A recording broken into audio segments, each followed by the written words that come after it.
morning, good afternoon, good evening. There are some things in life which people should not have to discuss or debate over and over again endlessly. I think the failure to accept that this is a historic fact, let's accept it, let's learn from it, is important. We tend to repeat the same mistake over and over again because we refuse to accept simple realities. On the screen, we've got this cartoon that has been circulating. In it, it depicts the situation that happened before the 2023 elections. Run up to the 2023 election, Chamisa was president of CCC. He insisted that he would not have a structure, that he would not have a constitution, and he would not have any elected officials. People argued with him and said, well, that is wrong. And what happened soon after the elections is that an individual, Tabangu, emerged and he claimed that he was the secretary of the party and he was able to recall a number of CCC leaders. Some would argue that it was he was working in conjunction with ZANU-PF. But you cannot also deny that he had left himself exposed to that kind of machination, political machination.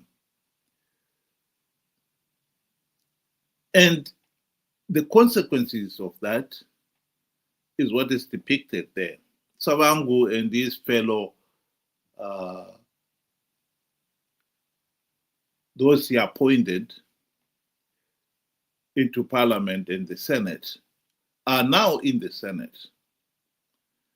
And Chamisa, and some of his own lieutenants, we had contested the elections, had won them, and were either recalled or some of them jumped before they were pushed, are no longer in Parliament.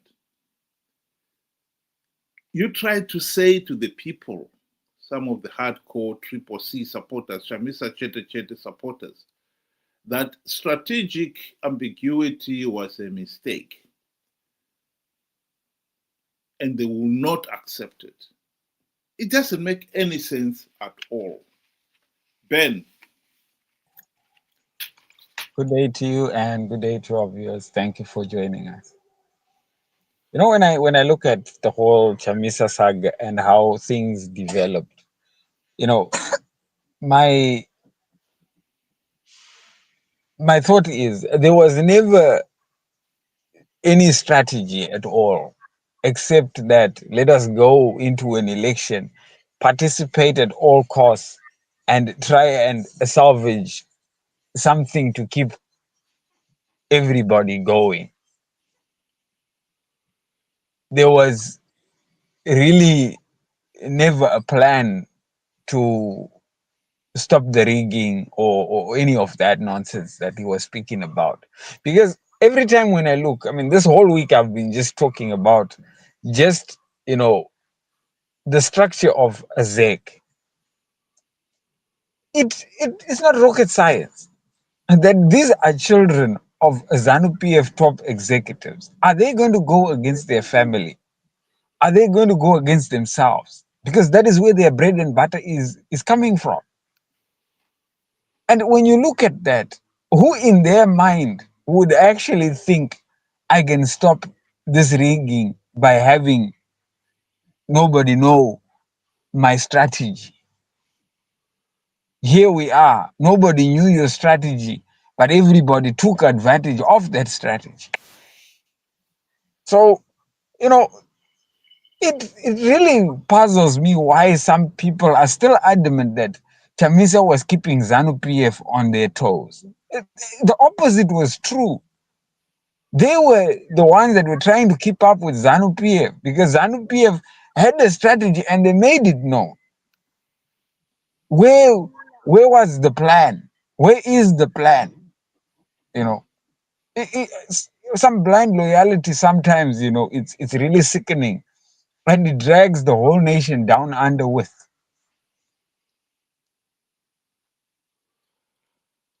Well, in this instance, what we cannot deny is the reality on the ground. The reality on the ground is Triple C went into those elections with no strategy, with no party structure, constitution, or anything. The debate on whether or not they should have participated in those elections, we have discussed it on a number of occasions of this platform. But even if one was to accept the hardcore Chamisa CHETE supporters' point of view that they achieved something by participating, what I find amazing is that now, soon after the elections, they found themselves being outwitted by Savangu. They cannot deny that Savangu outwitted them and that they now are the ones who are looking up the tree while the baboons are enjoying the fruits of being in parliament. For the ordinary people, for the ordinary person like me, the whole thing was an outrage because whether it's Savangu or the Chamisa CHETE MPs who had participated and taken the oath of office, the damage was done at that point. They'd given ZANU-PF legitimacy. And for them to continue to deny that strategic ambiguity has backfired on them beggars belief. But it doesn't come as a surprise because those who are aware of the Zimbabwe politics will tell you that when Chamisa seized power following the death of the late Morgan Tsvangirai in 2018,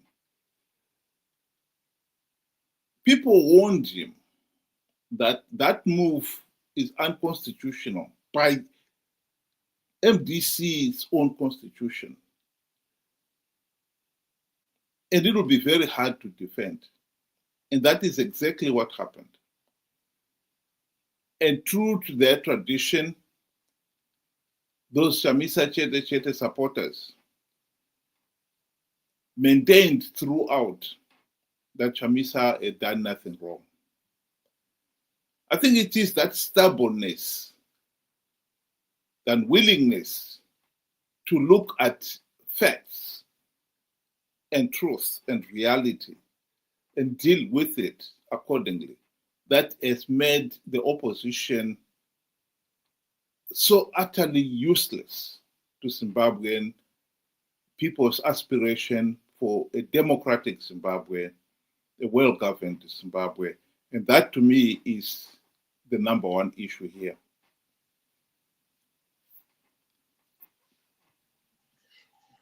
I mean, now you can see it's just a case of, a classic case of blame everybody around you but yourself.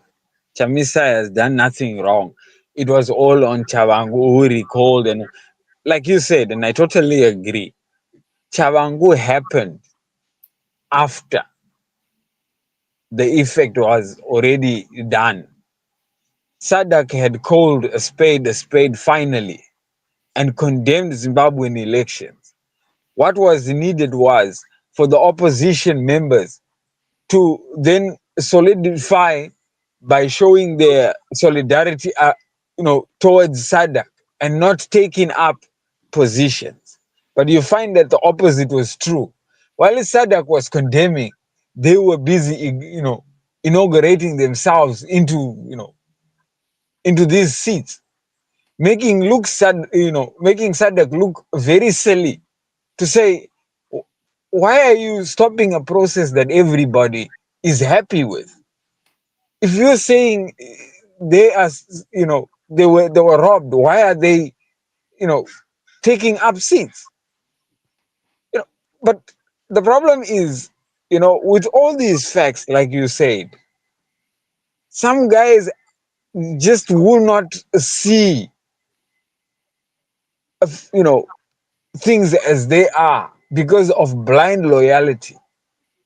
They are so much engrossed in one particular person that they don't see anything wrong with whatever he touches and his surroundings. Yet this is why Zimbabwe is in a mess now.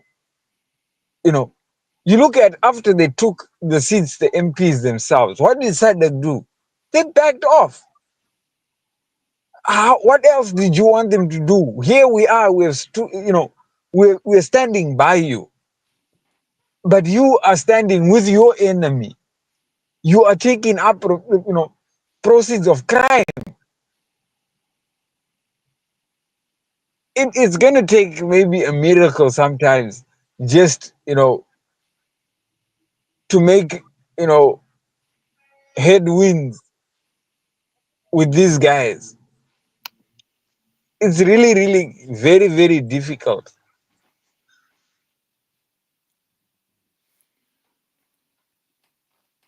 Here is an illustration of the Chamisa CHETE brigade's mentality. They'll follow the leader blindly.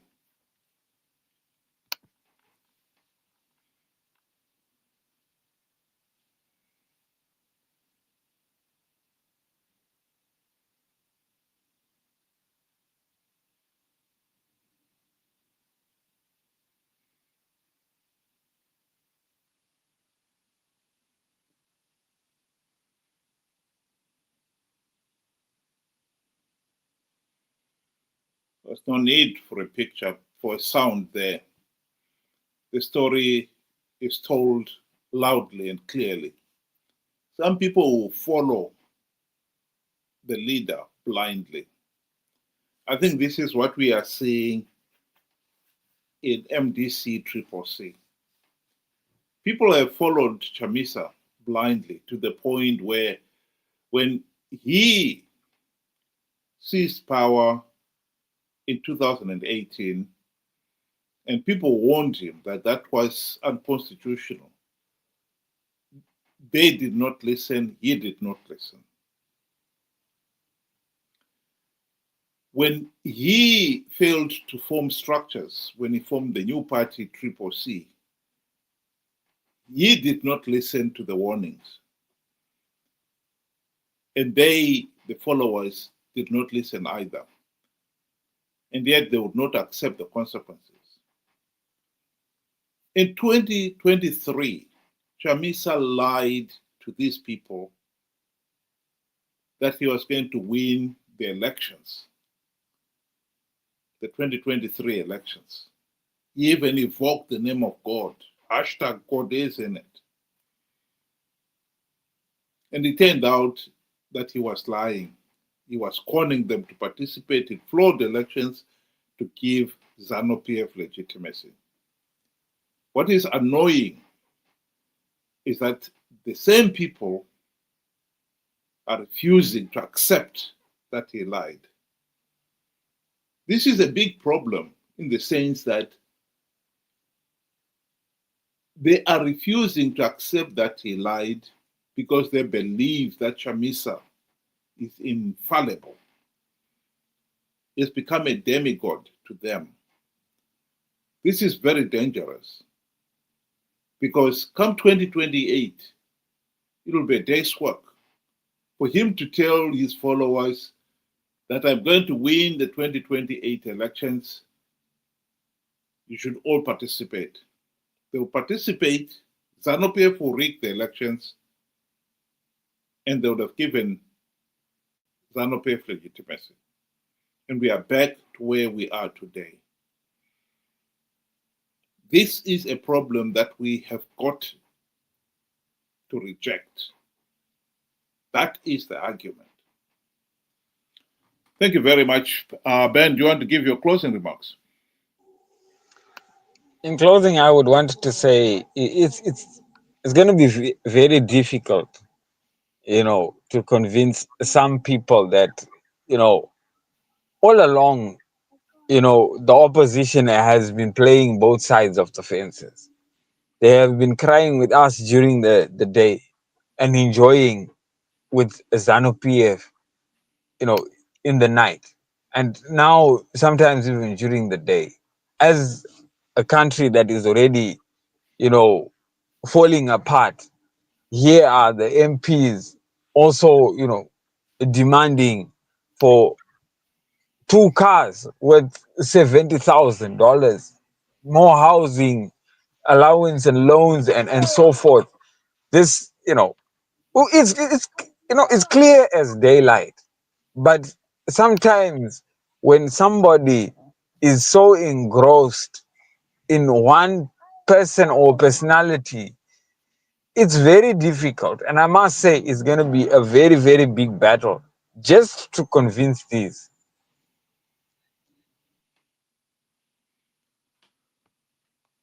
Thank you very much, Ben. So in summary, I would really like to reiterate the point I've made before. That people must learn to accept the truth, historic facts, because that is the only basis for sound decisions. Denying something just because you don't want to accept the consequences does not change anything. Denying that Chamisa Tavangu outwitted Chamisa is ridiculous, because he did outwit him. Denying that Chamisa is a liar is foolish, because Chamisa is a liar. He lied about plugging the vote rigging loopholes. And we cannot allow him to lie to the nation again come 2028. After 45 years of rigged elections, Zimbabwe cannot afford to have 48 years of rigged elections. We must learn from the past. We must learn to accept the truth. We must learn to accept when we've done something wrong. We must learn to accept that Chamisa is a mere mortal and not an infallible demigod. He is not just a mere mortal. He is corrupt, incompetent, and a liar. There is so much documentary evidence to support it. It is pathetic that anyone should refuse to accept that Chamisa is not a demigod, especially in this day and age. Zimbabwe cannot afford to participate in 2028 elections to give ZANU-PF legitimacy on the basis of another idiotic lie that Chamisa will win the flawed elections. That is my message. Thank you very much. Have a good evening.